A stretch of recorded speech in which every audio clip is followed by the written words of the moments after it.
Hello once again, and welcome to another edition of Let's Talk Criterion. And in this edition, we take a look at Rainer Werner Fassbinder's 1982 film, Querelle.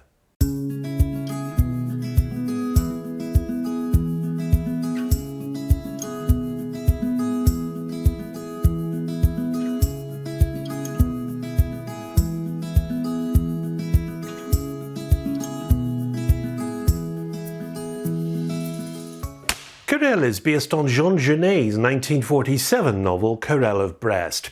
It was Fassbinder's last film, released shortly after his death at the age of 37. Now, stylistically, the film's inspired heavily by the works of the erotic artist Tom of Finland. Besides costume design and hairstyles, actors were posed in silhouettes and scenarios, which were common to Tom of Finland artwork. As the eponymous lead, actor Brad Davis was Tom's sailor come to life. Now, the film opens in a bar. We learn that it is Brest in France, but it has a timeless quality like an opium den or an early Argentinian tango bordello. A man and a woman are dancing, and she announces that the man will stay with her tonight. The woman is Lisiane, the bar owner, played in the film by Jean Genet. Her husband, behind the bar, explains he is happy with this arrangement.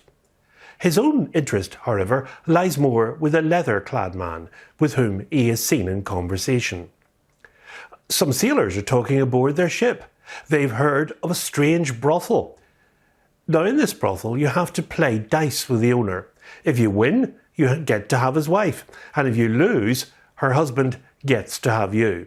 It transpires that the brothel is the bar, when Lisiane, using tarot cards, has just read the fortune of another one of her customers. She tells him of a brother who is in danger, and that brother is Querelle, who is about to discover and come to terms with his own sexuality. Lisiane is searching for a moment of love and passion from someone who truly desires her, not regarding her as just a woman. And when she says she despises gays, she means bisexuals who regard women as second best. Querelle's sexuality is at first ambiguous, and then there are questions of brotherly love and friendship. Both of these have homoerotic overtones. Jean Genet strives to breathe dignity and humanity into the character of Lisiane, and she certainly has some truly thankless dialogue along the way.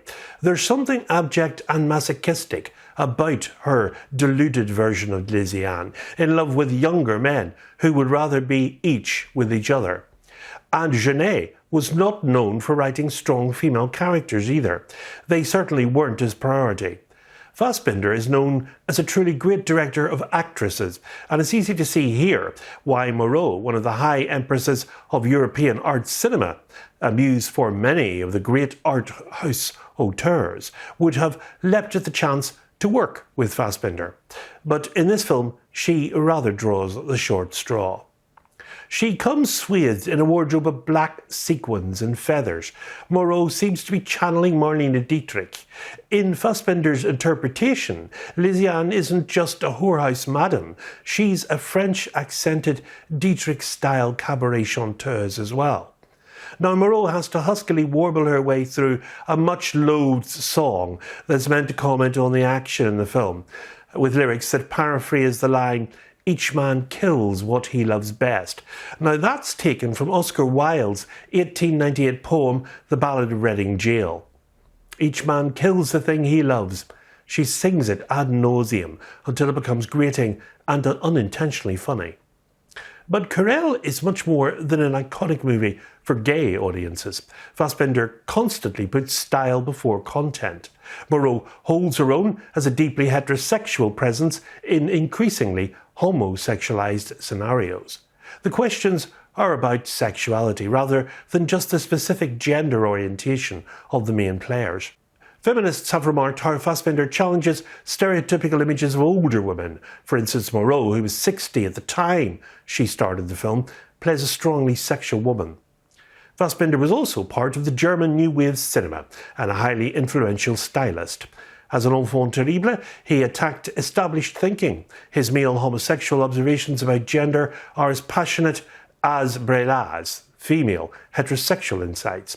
But his truly cinematic intensities are spellbinding beyond whatever subject matter comes under his director's knife.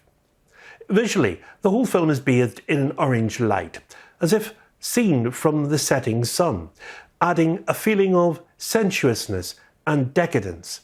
Colonial or period furniture in lush settings, the interior of the bar, for instance, enhanced with natural greenery as well as candlelight, and intertitles are used with quotes from Plutarch or maybe the original Genet to infer a secondary meaning, much like montage. And then there's a highly theatrical knife fight, emphasising Brechtian distance from reality, inviting us to look beyond the surface meaning.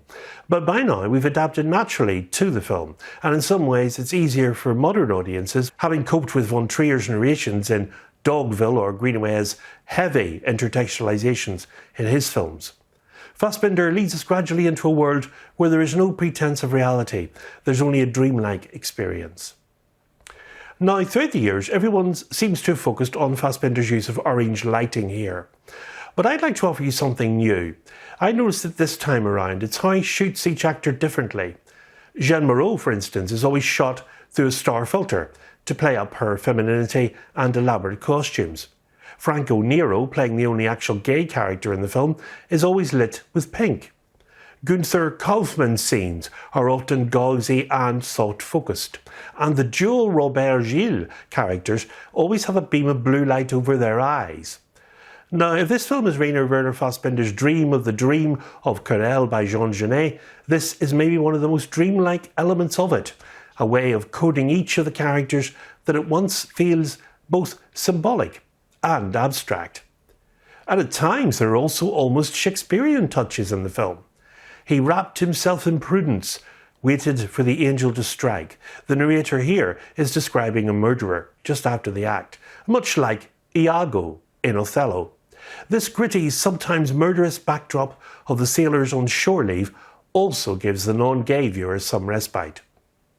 Now, the theme of murder is given a psychological depth as the murderer is viewed without ethical consideration. Added to the moral solitude of the murderer comes the solitude of the artist, which can acknowledge no authority save that of another artist.